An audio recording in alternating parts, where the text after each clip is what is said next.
As we come to the close of this video series, the one thing I want to highlight before we wrap everything up is a danger. What we've been talking about is the importance of theological triage and how we interact on these issues down here of disagreement.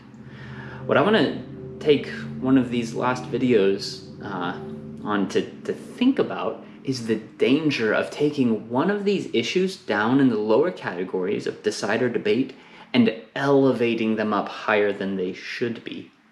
Of course, Christians will disagree on some issues on where they fall in the theological triage. Namely, some Christians will think some issues that are down in the decide or debate category should be lifted up to the divide category, and will have to separate churches. And that's not necessarily wrong. We see in Acts 16, Paul and Barnabas have a dispute that comes up between them, and they decide it's simply better to divide and to go off onto two separate missionary journeys. So there are some issues that we will disagree with other churches on about what should divide Christians. And sometimes that's right, sometimes that's wrong. But the biggest danger is when we take something that's in the decide, debate, or divide category and we lift it up to the die category. I want you to see the danger of that by looking at what the New Testament, and Paul specifically, teaches about circumcision. So circumcision was a requirement under the Old Covenant. So under the Abrahamic covenant, children who were born, male children who were born, had to be circumcised by the 8th day. Under the New Covenant, now circumcision is no longer required. And in fact, it seems to be a matter of somewhat indifference to Paul. But there were Christians in the early church who were saying that you had to become circumcised, otherwise you could not be saved. So in Acts 15, there is a group of Jewish Christians who were of the party of the Pharisees who were insisting that Gentiles, non-Jews, who were being converted and becoming Christians, had to receive the mark of circumcision in order to be saved. And Paul pushes against this strongly. And in the book of Galatians, Paul tells us very, very strongly about this danger. But here's what's so interesting, is that Paul seems to think that circumcision is really of not too much importance. In fact, one chapter later in the book of Acts, in chapter 16, Paul is actually going to have Timothy be circumcised because this is going to open up new missionary opportunities for him. So even though this is something that's not required, Paul thinks that this is wise to do in order to become all things to all people. So Timothy receives the marks of circumcision, which would have been a very costly act for Timothy to undergo as a grown man. But he receives the act of circumcision so that he can then be a more effective evangelist. And Paul, in 1 Corinthians 7, here's what Paul says. Was anyone at the time of his call already circumcised? Let him not seek to remove the marks of circumcision. Was anyone at the time of his call uncircumcised? Let him not seek circumcision.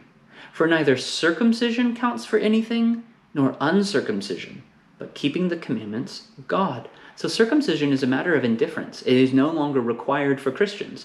If you want to be circumcised, Paul says that's fine, you can, but it doesn't really count for anything. What matters is obeying God.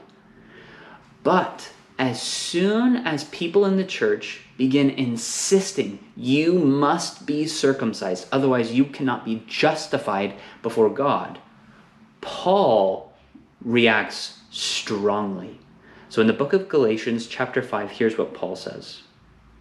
Look, I, Paul, say to you that if you accept circumcision, Christ will be of no advantage to you. I testify again to every man who accepts circumcision that he is obligated to keep the whole law. You are severed from Christ, you who would be justified by the law. You have fallen away from grace. So a matter of indifference, like circumcision, Now, in the context of what's happening in the Galatian church, Paul says, if you accept this, you participate in this, you're going to cut yourself off from Christ. You now are going to have to obey the entire law if you accept circumcision. So do you see the danger here? You can take a matter of indifference, something down in the decide, debate, or divide category, but as soon as you then elevate that up to the die category, this is what someone must do to be a Christian, Paul then says, you have actually believed a different gospel. That's what Paul says at the very first chapter of Galatians. He says that the Galatian church has now been bewitched to another gospel. So this is critical, friends.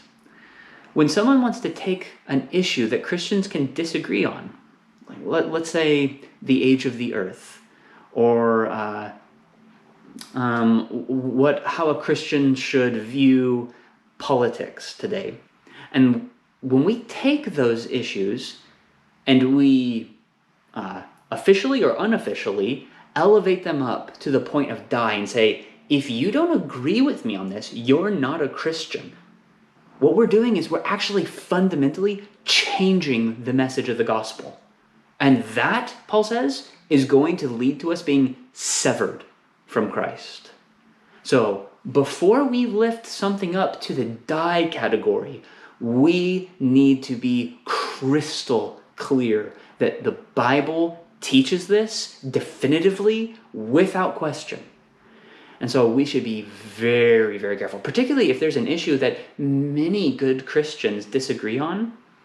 We need to be careful. This was the problem of the fundamentalist movement. The fundamentalist movement in America had a good motivation for starting. It wanted to take the Bible seriously. But eventually, it started tacking on so much to the gospel. So much was needed to be believed in order to be considered a true Christian that eventually many fundamentalists began functionally preaching a different gospel. And friends, we never want to be in the place where we are preaching a different gospel. We don't want to hear from the Apostle Paul telling us that we have now been severed from Christ. So let's be slow, let's be wise, let's be careful before we insist that to be a Christian, you must believe this.